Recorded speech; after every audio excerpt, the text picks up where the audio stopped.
Sa malamig na hangin sa gabi,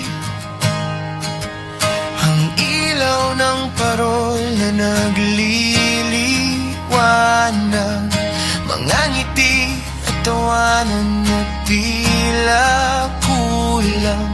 Ang diwa noon ngayon ay nawawala na.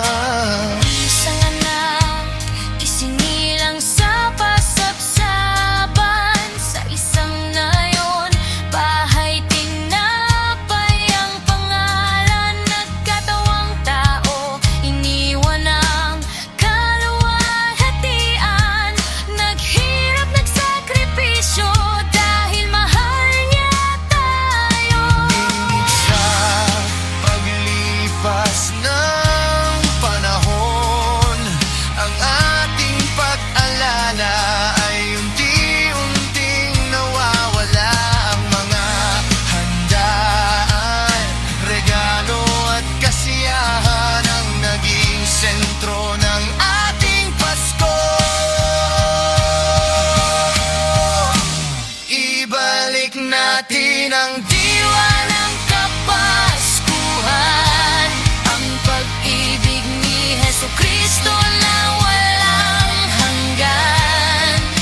Hindi ang mga bagay, hindi ang kasiyahan, kundi ang pagtitiis, paglilingkod at pananampalataya sa Kanya. Hindi ang Santa Claus na may puti at pulang kasuotan, Bit-bit mga regalo sa paraguslulan, na para bagang siya ang gumawa ng Kapaskuhan, kundi ang Diyos, Panginoong Jesucristo, minamahal ng kalangit. ang bugtong na anak na tagapagligtas, tumahan sa gitna natin gaya ng tupa sa patayan. Nagsawalang kibo, inako ang kasalanan, upang tayo'y tubusin, sa dugo niya'y linisin.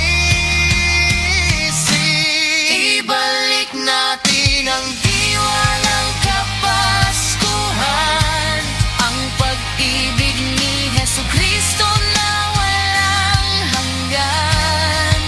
Hindi sa mga bagay ang kasiyahan, kundi ang pagtitiis, paglilingkod at pananampalataya na sa atin ibinigay.